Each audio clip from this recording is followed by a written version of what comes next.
From the Global Times, I am Mulan. Welcome to the GT Podcast with Mulan, a one-stop shop for the Global Times take on top China and global news. On today's podcast, the Russian-Ukraine conflict has been dragging on for 1 year now. What's China's position on ending the crisis and ensuring global security? Washington is moving to step up sanctions against Russia. Our GT Voice says that cannot affect China-Russia trade ties. Meanwhile, a BBC documentary has apparently angered the entire country of India, which begs a bigger question: can India trust the West? From a GT investigation, a deeper look into America's drug abuse problem. Corporate greed and failed governance are behind the crisis. Finally, flush toilets apparently have been around for at least 2,400 years. Chinese archaeologists recently found the remains of what could be the world's oldest flush toilet. As the Russia-Ukraine conflict marks its first anniversary, various countries are reaffirming their positions on the crisis. Predictably, the US, by offering more weapons and threatening more sanctions, continues to fan the flames. In stark contrast, Chinese officials reaffirmed China's peace-promoting position on the Ukraine crisis, as well as on the broader global security situation. During a closely watched speech at the Munich Security Conference, Chinese diplomat Wang Yi said China will put forth China's position on the political settlement of the Ukraine crisis and continue to stay firm on the side of peace and dialogue. During the meeting with Ukraine's foreign minister in Munich, Wang again stressed that on the Ukraine issue, China has always been standing on the side of peace and dialogue and always insisted on promoting peace talks. Then on Tuesday, China released a Global Security Initiative concept paper, which offers Chinese wisdom and solutions in tackling growing risks and challenges in global security. At a launch event for the paper, Chinese Foreign Minister Qin Gang said that China is deeply concerned about the escalating conflict and potential for the situation to spiral out of control. He stressed that China will continue to promote peace talks. Meanwhile, in what appears to be political grandstanding, US President Joe Biden made an unannounced trip to Ukraine and announced the supply of more weapons. US officials and media outlets also stepped up smearing China's position on the Ukraine crisis, with false claims of China aiding Russia in the conflict. In response, Fu Cong, head of the Chinese mission to the EU, told the Global Times, "In fact, we have a very clear position on the Ukraine issue. This document points out some basic ideas on solving the crisis in a much clearer way." As part of the U.S. apparent effort to further escalate the conflict, U.S. officials have also indicated that they will impose more economic sanctions against Russia. They have also tried to put pressure on China over its trade with Russia. However, such efforts cannot and will not dampen the potential for growing China-Russia trade, said a GT Voice article, our main economic commentary. The GT Voice article said there has been no shortage of hostile and irrational voices in the West, accusing China over its normal trade ties with Russia.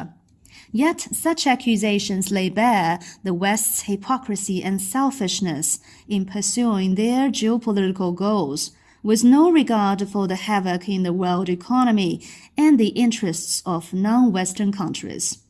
China is not the only country that has not joined the unilateral Western sanctions against Russia. Many emerging economies around the world have still continued trade with Russia over the past year, such as India, Brazil, and South Africa, among others, according to the GT Voice article. The economic and trade cooperation between China and Russia has always been based on the respective economic development needs of the two independent countries, free of external interference.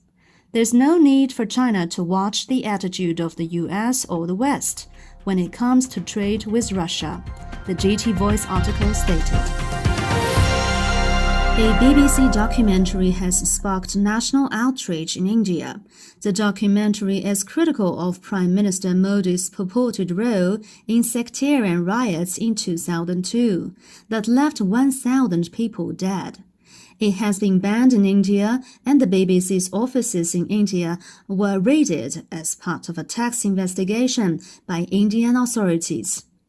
In a commentary for the Global Times, James Smith, a British political and historical relations analyst, argued that the BBC can't be trusted, and India's authorities are correct to label it as colonial propaganda, which, as a lingering element of British imperialism, sees itself as having the public duty to influence the country toward the correct course.